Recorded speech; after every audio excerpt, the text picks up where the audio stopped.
नमस्कार, मैं मधु खेड़ा आज आपके समक्ष हिंदी पाठमाला गुंजन का 5वां भाग पाठ नंबर 10 बापू की सीख समझाने जा रही हूँ।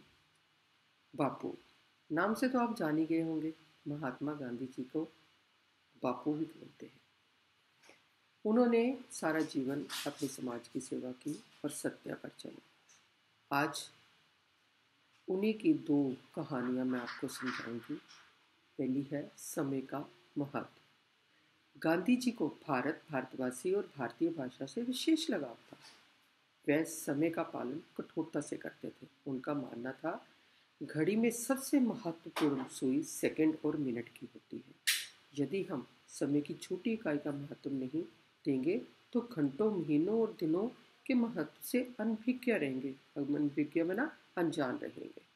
वह एक पल भी व्यर्थ नहीं गवाते थे। उनका कहना था कि समय का सम्मान करो तभी सफलता मिलेगी। सत्य और समय दोनों रेल की पटरियों की तरह है जिन पर चलकर मनुष्य आगे बढ़ता है। हमें समय का महत्व समझना चाहिए। महात्मा गांधी जी ने समय को सबसे ऊपर माना। उन्होंने कहा कि यदि हम समय के महत्व को नहीं पहचानेंगे तो अपने जीवन में कभी भी सफलता नहीं प्राप्त कर सकते, चाहे वो एक पल है, चाहे वो घंटों है। समय के महत्व को सबसे पहले अपने जीवन में मानना चाहिए। एक बार गांधी जी उत्तर प्रदेश की यात्रा पर अपने पौत्र पौत्र में ना अपने जो बेटा है उसका आगे बेटा पौत्र कांति के साथ ले गए। हमेशा की तरह वह इस रेल के तीसरे दर्जे में बैठे। रेलगाड़ी अपनी रफ्तार से चल रही थी, परंतु गांधी जी लेख लिखने में व्यस्त थे। उन्होंने अपने पौत्र कांति से पूछा, कितना समय हुआ है? कांति ने कहा, 5 बजे है। अचानक गांधी जी की नज़र घड़ी पर पड़ी और उन्होंने देखा घड़ी में 5 बजने में 1 मिनट बाकी है। उन्होंने लिखना छोड़कर कांति को देखा और कहा, ध्यान से देखो कितना बजा है। कांति ने ध्यानपूर्वक लेकर कहा, 5 बजने में 1 मिनट शेष है। गांधी जी ने कहा, घड़ी रखने का क्या लाभ जब तक सही समय न बताता जाए। यदि 30 करोड़ मिनटों को जोड़ा जाए तो कितने महीने और कितने दिन बन जाएंगे। यदि 5 की जगह 1 मिनट कम कहें तो क्या होगा। तुमने सत्य को ना पहचान कर गलती की है। भविष्य में ऐसा नहीं करना। उन्होंने कहा कि 1 मिनट का बहुत हमारे जीवन में बहुत महत्व है। तुमने कहा कि 1 मिनट रहता है, 1 मिनट में हम कितने ही काम कर जाते हैं। और हमेशा सत्य बोलो कि क्या समय हुआ है, उस समय को भी पूरा बताओ और उस समय के महत्व को भी जानो, तभी हम जीवन में आगे बढ़ सकते हैं। अगली कहानी उनकी है, किसकी है गंगा जमुना। इस विषय में हम पढ़ेंगे। इसमें पानी के महत्व को बताया गया है। बात इलाहाबाद की है। सुबह का समय था। गांधी जी, नेहरू जी एवं अन्य स्वयंसेवकों के साथ बातें करते करते हाथ मुंह धो रहे थे। गांधी जी ने कुल्ला करने के लिए जितना पानी लिया वह खत्म हो गया। उन्हें दोबारा पानी लेना पड़ा। इस बात से गांधी जी थोड़े खिन्न हो गए। खिन्न में ना थोड़े परेशान हो गए। गांधी जी के चेहरे के भाव बदलते देखकर नेहरू जी ने पूछा, क्या हुआ, आप बहुत परेशान दिख रहे हैं। बाकी स्वयंसेवक भी गांधी जी की तरफ देखने लगे। गांधी जी बोले, मैंने जितना पानी लिया था वह खत्म हो गया और मुझे दोबारा पानी लेना पड़ा। ये पानी की बर्बादी है। उस समय जबकि पानी का इतना हम सोचते भी नहीं थे। आज के युग में तो पानी जो है वो हम सोचते हैं कि बहुत महत्व है, पानी की कमी होती जा रही है। गांधी जी उस समय भी पानी के महत्व के बारे में सोचते थे। नेहरू जी मुस्कुराए और बोले, बापू आप इलाहाबाद में हैं, यहाँ त्रिवेणी संगम है, यहाँ गंगा यमुना बहती है। कोई मरुस्थल थोड़े में है जो पानी की कमी हो। आप थोड़ा पानी अधिक भी प्रयोग कर लेंगे तो क्या फ़र्क पड़ता है। गांधी जी ने कहा, किसकी है गंगा यमुना? ये सिर्फ मेरे लिए ही तो नहीं बहती। उनके जल पर सभी का समान अधिकार है। हर किसी को इस बात को अच्छी तरह से समझ लेना चाहिए कि प्रकृति संसाधनों का दुरुपयोग कभी मत करो और उनका ठीक से प्रयोग करो।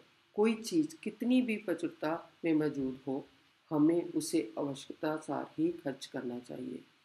यदि हम किसी चीज़ को अधिक उपलब्धता के कारण उसका दुरुपयोग करते हैं तो हमारी आदत बिगड़ जाती है और हम कभी मामलों में ऐसा ही व्यवहार करने लगते हैं।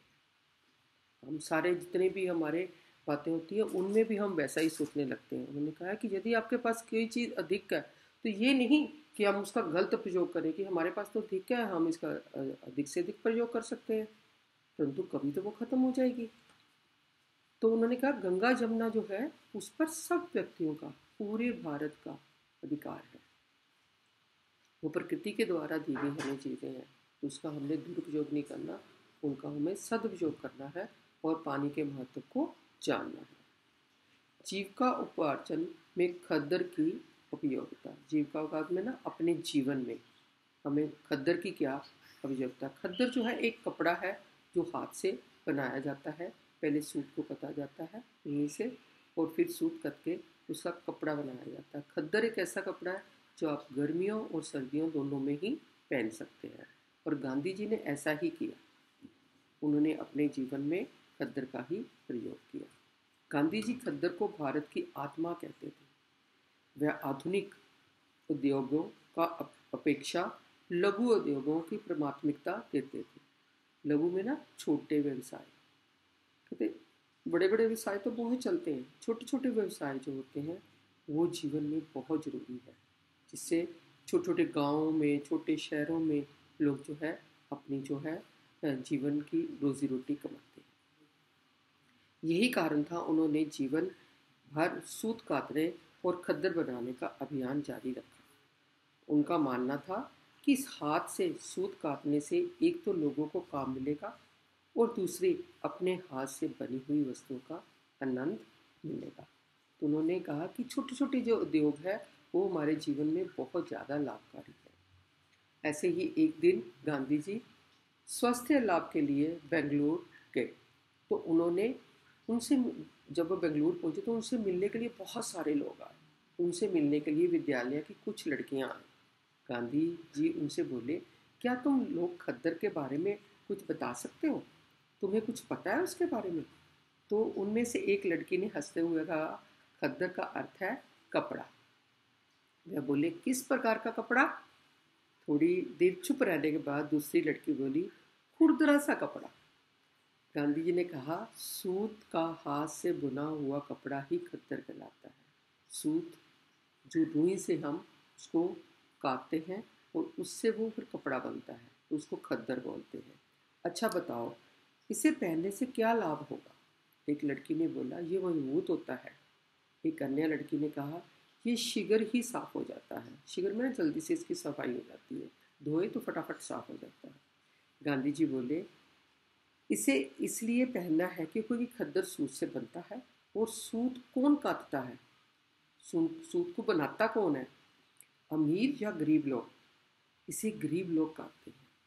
हमारे गांव में बहुत गरीबी है, इसलिए वह आजीविका चलाने के लिए सूत काटते हैं। आजीविका में ना अपनी रोजी रोटी कमाना। यदि इससे उन्हें दमड़ी भी मिल जाए तो इससे अपना वो सौभाग्य मानते हैं। यदि तुम खद्दर खरीदोगी तो इससे उनकी आय बढ़ेगी और गुड़, मिर्च और नमक खरीद पाएंगे। अब समझ आया कि खद्दर क्यों पहनना चाहिए? लड़कियों ने कहा, बापू अब हम भी खद्दर के कपड़े जरूर पहनेंगे। उन्होंने कहा कि खद्दर जो है गरीब लोग काटते हैं और गरीब लोगों के पास ही पैसा नहीं है, घर चलाने के लिए उनके पास पैसे नहीं है कि वो अपनी रोज़ी रोटी कमा सके और अपने बच्चों को खिला सके। और गांव के जो भारतीय गांव हैं बहुत गरीब थे, वहाँ पर लोगों के पास बहुत गरीबी थी। तो उन्होंने कहा कि यदि वो खद्दर सूत काटेंगे तो क्या होगा कि उनको गुड़, मिर्च और नमक ये चीज़ें तो मिल ही जाएंगी। अपनी रोज़ी, अपनी रोटी तो वो कमा ही सकेंगे, अपने बच्चों को तो वो खिला ही सकेंगे।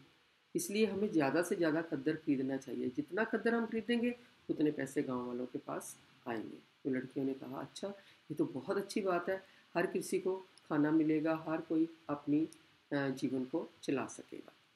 तो बापूजी को कहने लगे कि हम भी आगे से खद्दर ही खरीदेंगे और उसे पहनेंगे। इस प्रकार आज हमने 3 कहानियाँ महात्मा गांधी जी की पढ़ी। सबसे पहली थी समय का महत्व, दूसरी थी पानी का महत्व और तीसरी थी कि कैसे हमने छोटे रोज़गारों को आगे बढ़ाना है ताकि हर व्यक्ति जो है अपने जीवन में आगे बढ़ सके और अपनी रोजी रोटी कमा सके। और सबसे बड़ी बात क्या हमने सिखाई, सत्य पर चलना। उनका हमेशा सत्य बोलो, कुछ भी होगा जो है झूठ बोलने के बाद थोड़े दिन में वो झूठ पकड़ा जाएगा और वो आप जो है अपनी नज़रों से गिर जाओगे। और इससे अच्छा है हमेशा सत्य बोलो, सत्य का सामना करो। सत्य हमेशा आपको आगे रखेगा, कभी जीवन में हार नहीं मानने देगा। और समय के महत्व को पहचानो। समय का एक एक पल भी आपके जीवन में जो है बहुत सारी सफलताएं लाता है। कई बार एक पल आपके जीवन में इतनी बड़ी सफलता ला देता है और एक पल यदि हम उसको गवा देते हैं तो आपके जीवन में निराशा भी बढ़ सकता है। तो इस प्रकार गांधी जी ने ऐसी बहुत सी बातें हमें अपने जीवन में आगे बढ़ने के लिए बताई। आशा करती हूँ कि आप सब बच्चे भी ऐसे ही गांधी जी के बताए गए बातों को अपने जीवन में लाएंगे। समय, पानी और सब चीज़ों के महत्व को समझेंगे और अपने जीवन को आगे बढ़ाएंगे। नमस्कार।